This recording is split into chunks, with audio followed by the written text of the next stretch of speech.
Welcome back to Create and Manage a Test Part 2. In this section, we'll be looking at the lower section of Create and Manage a Test. The parameters you specify here are defined for you at this below level. Majority of the parameters you'll be seeing here are the ones you define yourself.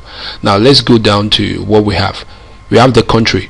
You have to select the country, though the default will be selected for you. Probably the one that will be selected for you will be the one you logged on as if you are logged on as a Senegalese, you will get Senegal as a default country. Because I'm logged on as a Nigerian person, we are saying Nigeria now.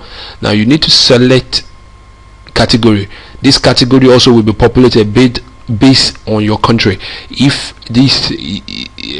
you notice, the label of this is country. The label of it, is it one of this? Is it one of this? Is a way of categorizing some of your tests so that it will make it easy for people to search. So if you put any, or if you create this test now and you put it any of this category, people will see at the quick link. Let me show you the quick link here, and once they click it, your test will be one of those that will be shown to them, so that if they make you as a default vendor, then it will be the one that will be shown to them for them to take test with. What I'm trying to say is simple. You need to categorize for easy search. Now that's what we are trying to do here. If your question or the test you are creating is fall under West Africa Examination Council, then you need to select it so that it will be easy for people to locate it, that we are looking for West Africa Examination Council a question, then yours will appear also, because your own is categorized there. So what I'm trying to say now is you have different options. You have junior, secondary, national examination. It's up to you. You specify and you define what you want to put there. Now you need to talk about other categorization. If you don't select this, then you can select this. Let's say we select this now, then you don't have that anymore. If you don't select this, you can have the test category again. That means you can either select other education, secondary or tertiary schools. Now if you don't, that is if you don't select any of this category, because West Africa Examination Council, we don't consider it as a secondary, we consider it as an examination body. So if you select it, you automatically have to put a subject. So this is smart enough to know what you are doing. If it's joint admission, you have to put a subject. But if you don't select it, then you have to select the school type you are talking about. Now let's say because we are creating SS1 now, we have to select secondary school. Now the problem, the beauty of this is that now you have secondary school, because this company one doesn't have any level yet. We can now create a level. Now the level we are going to create is by clicking here. Do you see what just happened? It's telling me now that this level or class is going to be associated with what the new level we want to create now will be associated with secondary school of this vendor. So if somebody is searching for things under secondary school of this particular vendor, they will see these levels as showing to them. Now, so what we need now, let's say we have SS1. So SS1 is a class, so you should create this level. Now we now have SS1 in our drop down. Now let's say we want to create more. You can create another one, SS2. We create another level. Now we now have two levels, 1 and 2. And now you will notice now that there's a subject. It's smart enough to know that if you select secondary school, you have a level, then the subject of SS1, what subject in SS1, you cannot specify it. If you don't have, means you need to create it. Note, what you are creating is for yourself as a vendor. This belongs to only company one. If I am a new person to TestPro, I will not see this. I have to create my own parameter based on my institutional structure or company structure. So it depends on it. It's a vendor base. That's why it's a platform. Everybody has their own structure, but in the same platform. So let me show you something. Because this is secondary school, if I change it to tertiary, I don't have anything on tertiary yet. You will see I will not have any level, because this is now, it's trying to load my course and level, but it's not saying it. That's why I'm seeing empty here. Let's say this company one is a school that have secondary school and university.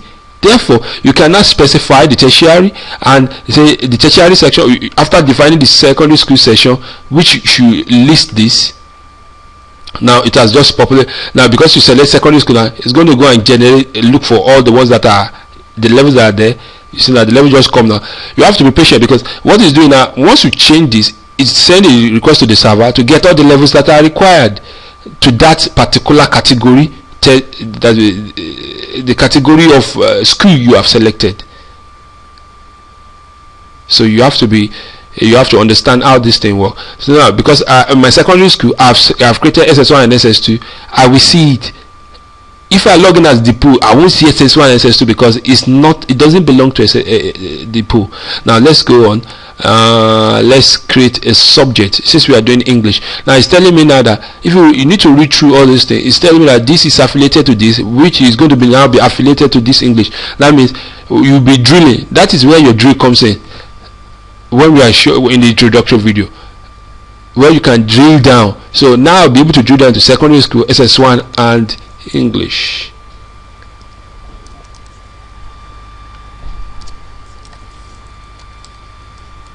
Let's call it English language. Now this English language, now you create it. Now I have a subject. Now the more you create, the more you see more information. Now since you have created the English, it's now asking you of which year. Do you have a year for this English, or you don't want to create it with a year? You might decide not to create it with a year. Now your create button just show. Your create button will not show. Let me change it. If I change it to tertiary, you see we don't have the level and we don't have anything, so you can't do much. You have to create all your parameters. You create it as you are creating the subject. You might create it ahead, you might create it anyhow you choose to create it. Just create it, because you need it to do your things in TESPO. Do your parameter, create it properly is required. Secondary, now I change to secondary again. It has sent a request, got my SS, got my level, the subject. Note if it doesn't come, change it. Now if I change SS2, I have no English language of SS2, so it won't display, but I have English language for SS1 already created, and some other subject. Let me say I have mathematics also for SS1.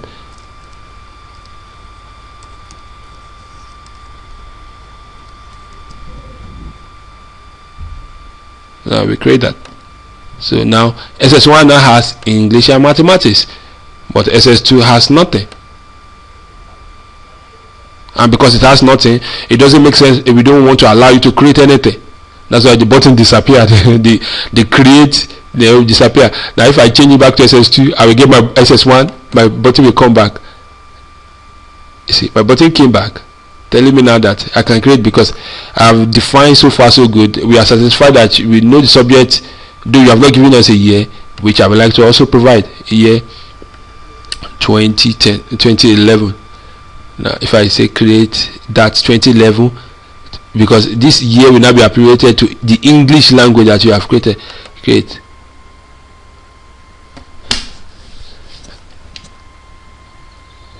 Create exam year. Thank you. I hope I didn't create it too many times. I have created it twice. See, that's why you have to be careful. Now I have to. Now this is something we intend to provide a place where you can, adjust and remove some of this double creation. But there's going to be a page. Right now there's no page, so you have to be careful. So if you click it too many times, click once and wait, you will see your message telling you. Now if you notice, the message came showing that it was created twice. That's why I know it's going to be created twice. I want you to take note of this until we provide a place where you can manage your codes, where you can delete categories. Please don't create too many categories ahead. Now what I want to do, I will create another one. I'll call it 2012. That's what I'm going to use. 2012. I'm going to use that one. I will delete the. Now we have 2011, 2012. So we are using 2012 to create it. Let's call this 2012 also. So we have all these things specified. You see how you define them. So if it's tertiary, let me say I want to define some parameters. I create my tertiary and I put all those information also.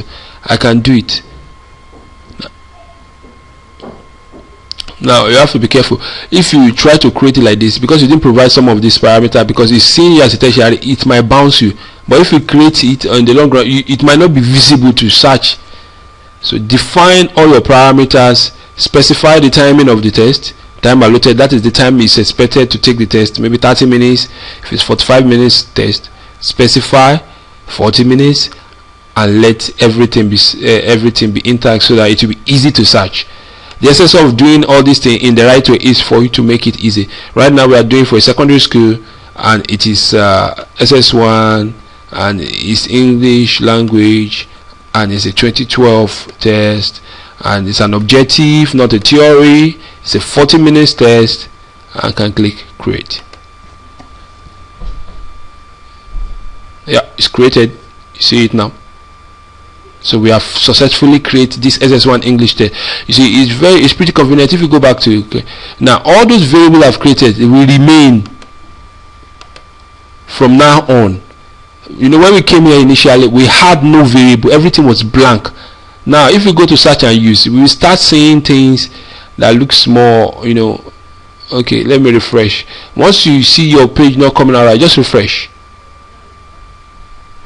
Search and use, you will see things more now. You see the joint, because we categorize joint admission. Wow, we categorize. Let me see the category again. SS1 manage definition. So that categorization is not right, but all the same, what I'm trying to say now is that we have SS1. Let's go to granular search. We now have more parameter, secondaries. Now it's going to show SS1. You can say SS2. There's nothing on SS2, there's no subject on SS2. You can say SS1, and we can select English. You know, the subject was English. Let's search. It's going to list that test. So it's as simple as that. Now with the granular search, you know where you are going to. You can drill down. If it's other education, there's nothing we don't have any level on other education, neither do we have any level on tertiary, so we can't search it. But in secondary, like we just finished creating, we have all this information and we can search. Now if I go to SS2, I don't have the button to search because I have no subject. You have to select a subject before you can search. So I've gone back to SS1. Now it's retrieving the SS1. If I go mathematics, do I have anything on mathematics? Nah, there's nothing on mathematics, so I could no subject is showing for me now. So under SS1 English I have search. So it's for granular search. For the other type of search, let's refresh it, because the search kind of, I notice messes up the view sometimes. Search and use, the joint admission matriculate here, but it might not be the best category there. That category is wrong. That is why we are not seeing anything, because we are seeing the wrong header, so we can't get down to seeing more information. So we will look more into search and use, and you understand how to use it better. You see what later on in the video we show you how to use search and use, and everything will be clearer. But right now we are focusing on create and manage. So like I said, it's a secondary school question. It's an SS1, create and manage. So you can go out and create and manage. So manage content or manage definition. When you see manage definition, you understand it later. We'll go there. Right now we are going to finish this video, not to make it too long, and move to the so that we can continue on later. My name is still remain Odenka Olubume. Thank you for listening.